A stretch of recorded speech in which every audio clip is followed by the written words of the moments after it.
All right, happy Sunday. Good to see you guys. We just had a quick team meeting, and as I told the team, and today officially starts game week. As we look at everything, today's a Monday for us in terms of our preparation. And, really the past 2 weeks leading up till now, preparation's been really good. You had some guys that have been able to recover, but also you've been able to do your physical and tactical preparations after we found out who our opponent was last week. So really pleased with the preparation of the last week. And then, obviously now we start moving forward with game week. We have to make some adjustments into our normal game week schedule to accommodate finals. So we'll practice in the morning, starting Monday. We'll practice in the morning through Wednesday. And then Thursday will be a normal Thursday because our guys will take finals in the afternoon. So a couple injury updates. Howard Cross will be available. Devin Ford available. Jeremiah Love available. Bodie Cahoon will still be out. KK Smith will still be out, and Kingston will still be out. And so just moving along to Indiana, obviously it's a 11-1 football team. Very talented, but you can tell they're coached well. They play, as I often say, with the clarity that you look for when you watch film, right? It's a team that plays fast, a team that understands what they're doing, why they're doing it, how they're doing it. And so you can tell they understand what's expected of them. They make quick and fast decisions.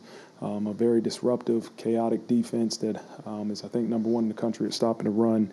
And so we understand it'll be a great challenge for us, and we got to have a great week of prep as we get ready for Friday night.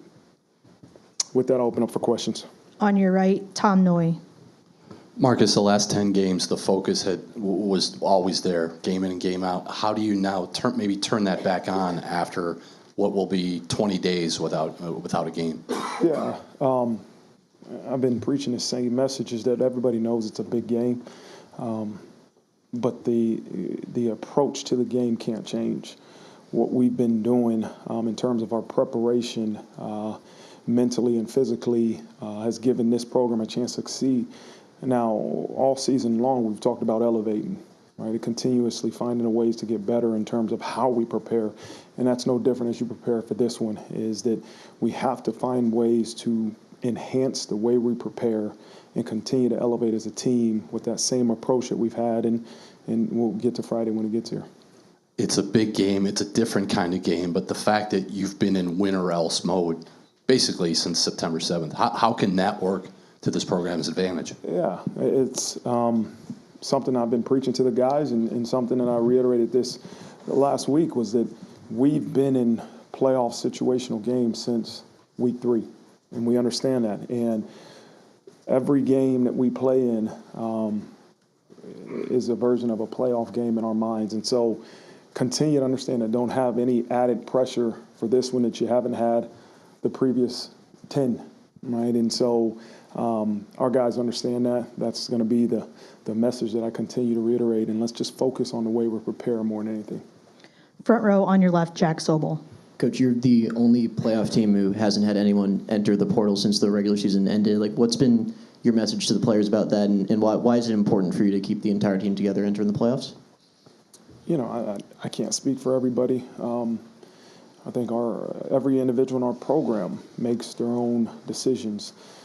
I think they understand how valuable, every person in our program understands how valuable they are to us being in this position that we're in. And we need them. We need every single person in our program to reach the goals that we have. And so I think when you feel like you have value and you're a part of what we're accomplishing, you want to continue to stay with this team and see it through. And I hope that's a reflection of it. But again, everybody will have their own answer. You've mentioned in the past that how Howard Cross and Riley Mills are the keys to everything you do up front defensively. How important is it to not only get Howard back, but also get these 2 weeks off for him to heal up that ankle? Yeah, obviously high ankle sprains take time, and we knew that. But Howard Cross is an excellent football player, and when you don't have him, he's missed. You know, we've had guys step up and do an unbelievable job. Donnie Heinrich has played really well, and Gabe Rubio and some of those guys. But we also know the type of football player Howard Cross is, and to have him back is going to be huge for our defense. Third row on your right, Tim Priester. Coach, as it relates to Indiana's defense, I mean, the stats indicate, you always use the expression, play football, not football. Obviously, they're not playing football either. How do you, on the other side of it, how do you combat that? Yeah, they do some unique things with their D-line, with their second-level defense in terms of pressure package, but also some different stunts that you don't see every week. What we can't do is try to play football. You hear me say it all the time, and make sure, you know, hey, we're scheming everything up the exact right way. Part of this is you got to be aggressive. You got to establish a new line of scrimmage when you're running the football, and that's a mindset and a mentality that we have to have. But they've done an excellent job of stopping the run all season long. This isn't an Indiana-related question, but I think it was either after the Northern Illinois game or the Monday after Pete Sampson asked you whether you thought that your program had evolved beyond a performance like that. And at the time you said yes. I just wonder what your thought process has been over the last 10 games as far as, you know, because you preach preparation so strongly with your team. I mean, do you live in perpetual prevention of upset alert at this point moving forward? I mean, I would be lying if I say I don't think about, you know, that loss or being upset. Fear is a motivator. And it is what it is. A lot of people are motivated by fear or greed. And there's times that I have to remind myself what's the result of not preparing the right way. But sometimes it takes the performance that we had versus NIU to go back and say, okay, hold on. What lessons do we have to learn? You can't, if you knew exactly what it took, the perfect formula, you would correct it right when it's not right. But sometimes it takes going back and saying, okay, where didn't we prepare the right way? And that's after a win too. There's situations that happen in a win that you got to go back and say, okay, we didn't perform the way we needed to in this situation. Third down offense, third down defense, first down offense, whatever the situation may be, special teams. Hold on, is our preparation, is this something that's showing up in practice? If it's not, okay, was this a schematic thing that we weren't ready for? And I think that's the mindset I have. I still believe in preparation. I choose to believe that is the number one indicator that gives your program a chance to have success on Saturday. And I won't stray from that. And that's what we're going to focus on right now as we prepare for this upcoming game. Front row on your left, Tyler Horka. Riley Leonard said in a podcast recently that he feels like he hasn't had his breakthrough moment as a college quarterback. Started a lot of games. He's never started one like this. Why is he ready for a moment like this? I think Riley's a reflection of our entire program. We all believe there's room to get better. There is. You talk about reaching your full potential. Every person in that program, including me, has room to elevate, to get better. And that's what I hope that statement means for Riley Leonard. Yeah, he's played really well in a lot of games and a lot of big games, but he knows he has room to improve, as do I. And so what we have to do is now put the work in that it takes to take that next step in elevation, you know, and that's what he's focused on. That's what we're all focused on. You've had some time now to kind of look back at the USC game, particularly the uncharacteristic giving up all of those passing yards. I'm curious, kind of on the other side of the ball, why are these young corners ready to shed that and stop a pretty good Indiana passing offense? Yeah, I mean, again, Christian, you know, there was a couple plays they made on him that they have really good players. They had a really good quarterback. They made some plays. But again, when Christian picks off that last ball and takes it to the house, is a reflection of one play, one life. This is the only thing that matters. And we have the utmost confidence in all of our DBs, Christian Gray included. You know, you got to learn from some of the things that happened, but also understand, build off the confidence that he has after that last interception he took to the house. And so they'll be ready to go. They'll be ready. All of our DBs will be ready for the challenge that presents itself on Friday. Front row on your right, John Bryce. Hey, Marcus, you've said a couple of different times, including just a couple of weeks ago, that this is the most talented team you've had since you've been here. When did it make the jump in your mind from being the most talented team to a playoff team? I mean, there's not one instance that I believe that I said, man, there's a playoff team until we beat USC. But talent is one thing. You know, I still believe this is the most talented team I've had a chance to be the head coach of. But there's the work that it takes to take talent and turn into skill and to turn into being a great football team. And there isn't a defining moment for that. It's a constant process from when we started in January to fall camp to where we're at now. And we're still on a process to continuing to reach our full potential, as I always say, and improve. And then we'll look back when it's over. Whenever this thing is over, we'll look back and say, here's the key points in this season that really helped us get to this point. Scoreboard adversity obviously hit week 2 against Northern Illinois, but then on the field the next week at Purdue, you blow them out, but you lose 2 offensive linemen. I think Botello that game. 2 weeks later, it was Boubacar and BMO around that same time as well. As this team continued to face adversity, what did you learn about its resiliency along the way, and what do you attribute that to? I think we have depth more than anything. Is we have guys from the top of our roster to the bottom that can help us win football games. And when that opportunity presents itself on game days, it changes throughout the year. But you have to be ready, and you can't wait till your number's called on game day to get ready. And I think that's what it speaks to, is the guys that have prepared in a way to be ready, and they didn't know if their number's going to be called on Saturday or not. But because of an injury, now they're thrust into action, and everybody else gets to see it. But more important than anything, it speaks to the talent, the depth of our roster, but also the way those guys prepare for an opportunity that they don't know is going to happen on game day. Up the middle to your left, Kurt Rallo. Coach, can you talk about the trend of one-year quarterbacks, and do you modify or condense a playbook, or does it just take a long time naturally to kind of master that? Every program's different. Every offense is different. There is a process that it takes to make sure that your quarterback and your offensive is performing at the highest level it can. But there's also ways to expedite that process, as I think Riley and Coach Denbrock and Coach Kaduli have truly been intentional about doing. As far as us moving forward, it's not something we plan on worrying about in the future. And then can you talk about the playoffs being a new experience for you as a head coach, and how do you handle the almost like planning or scouting multiple teams like NCAA basketball? We have a group that looks at all the possible opponents we may have. As obviously we didn't know who we were going to play round one, but once you have a opponent, your intention is specifically on the upcoming task at hand. We obviously you have to plan forward in terms of logistically, but all of our focus is for the task at hand. Front row on your right, Eric Hansen. Hey, Coach. Xavier Watts has been popping up on a lot of All-America teams, and I'm wondering, when he made the decision last year to come back and said the why, did the why surprise you at all? And how did that decision, as it's played out, affect his teammates?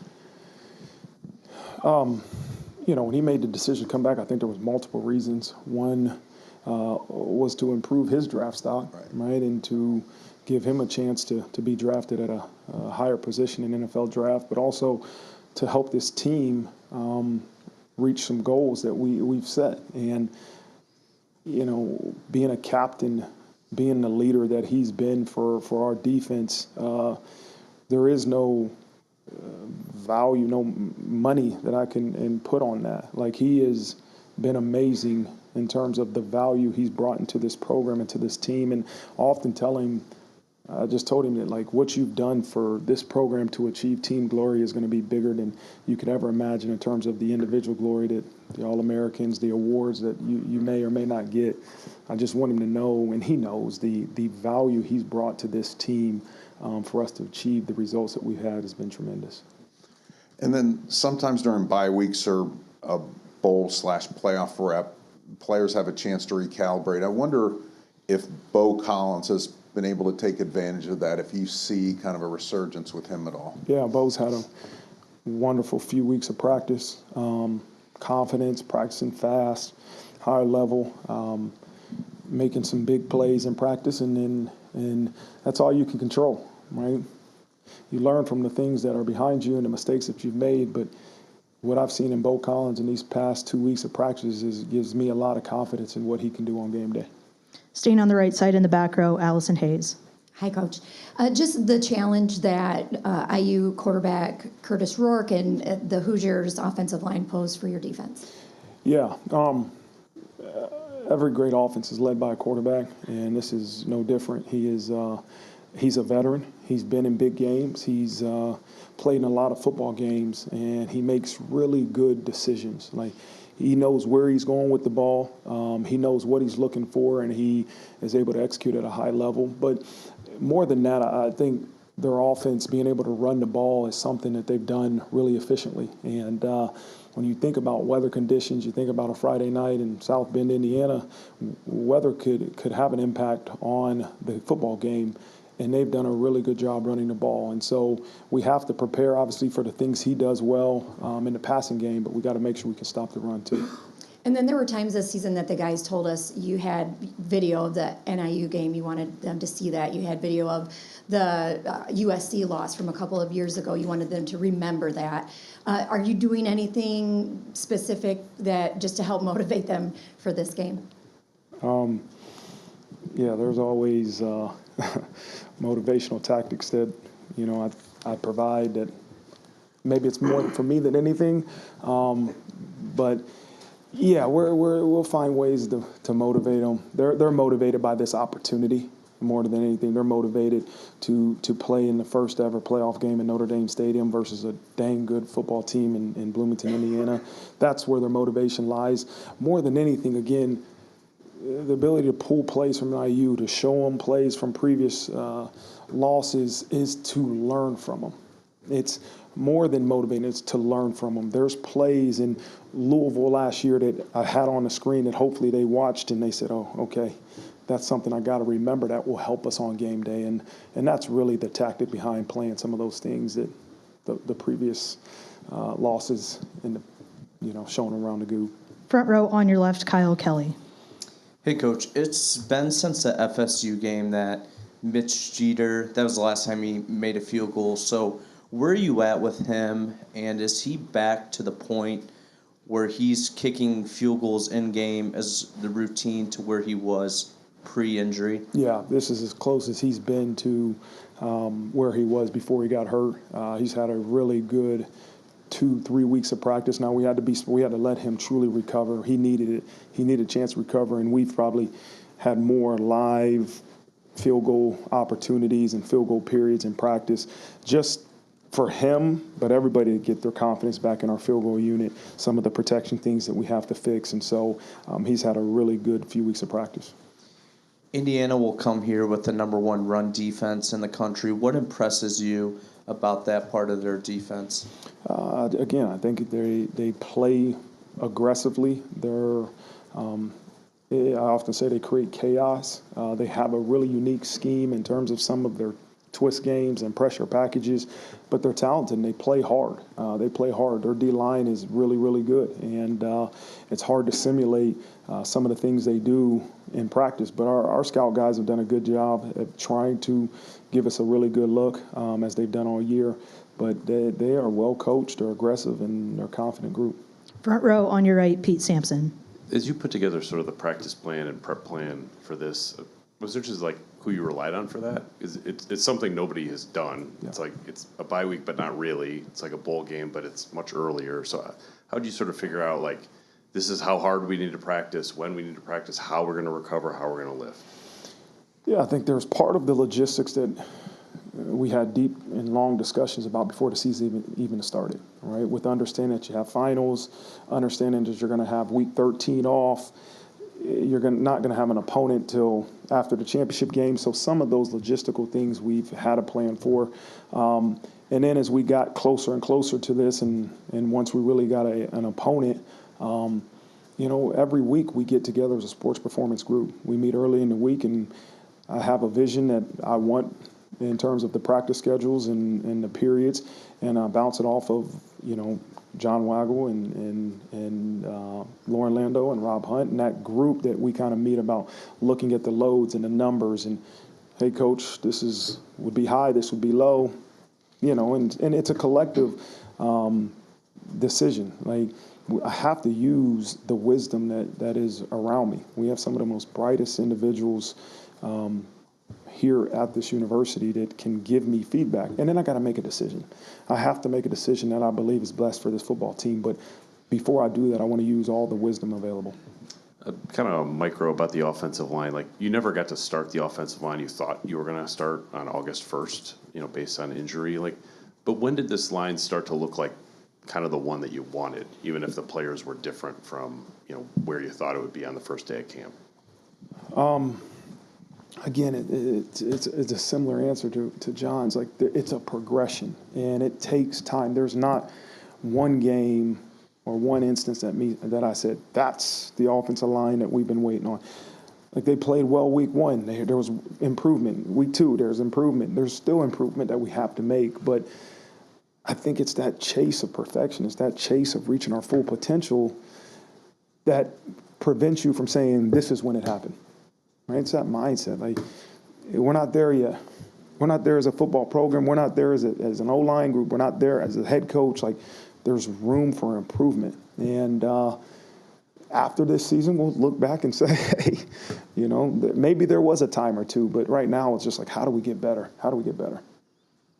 Up the middle on your left, Mike Berardino. Marcus, where the margin for error now becomes so slim game to game, I wonder, we haven't had a chance to hear your thoughts on the Riley Mills and I guess it was Mike Brown on the sideline with some lapses in poise against USC, and what was their reaction to it? Uncharacteristic, I'm sure, for both guys, but do you use that as a reminder now to the group as a whole that never more important than to keep your poise? Yeah, that's they'll be the first ones to tell you that. Nobody's worth 15 yards, and we got to we can't react to a situation in a way that can hurt our team. And that's what both of them were. They were reactions that were poor decisions, right? Poor decisions in terms of the way they reacted to a situation. And those are the first two guys that will own it. That's what I love about this program is I don't need to demean you and get all over you. At times I will, but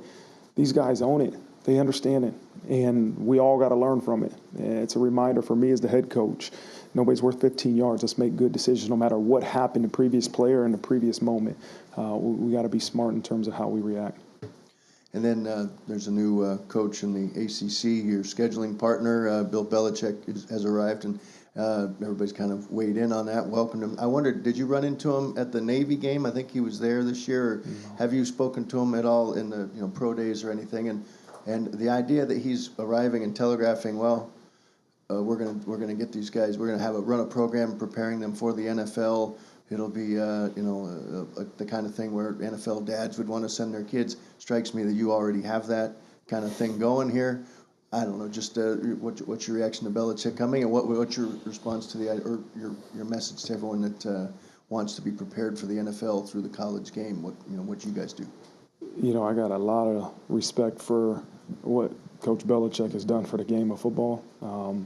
The success he's had at the NFL level is unprecedented. I mean, it's tremendous for the game of football, period. And to have somebody that has had that much success in college football and in a conference that we obviously play multiple crossover games, it's amazing. And he'll do great things in college the same way he did in the NFL. And so, I look forward to seeing the success of North Carolina and their football program. And as far as, every coach gonna tell. Our job is to make sure that your sons are prepared, more prepared for the NFL because of the time they spent in our program. Like that's a part of what our job is not only to help us win football games, but also to prepare them to reach their full potential as a football player. And if that means that they're ready to go to the NFL and have a long NFL career, then that's great.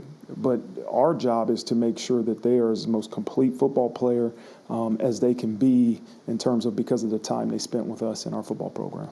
Last question opportunity for Coach, left side, back row, Austin Huff. Marcus, a lot of talk about the cold weather and potential snow on Friday night. You guys played one of these games 2 years ago against Boston College. Like, do you pull anything from that preparation at all, to use maybe to help you guys this week with that? No, we practice in it just so our guys understand, coaches understand what they need to wear to stay warm. Like, you'll hear me say all the time, there's no cold, tough guys. All right? If you don't want to wear sleeves, don't wear sleeves, but don't be on the sideline shivering either. Make sure you're warm, and whatever it takes to be warm, let's make sure we're prepared. So in order to do that, coaches too, we got to practice outside. You got to practice in the elements so you know how to prepare for it on game day.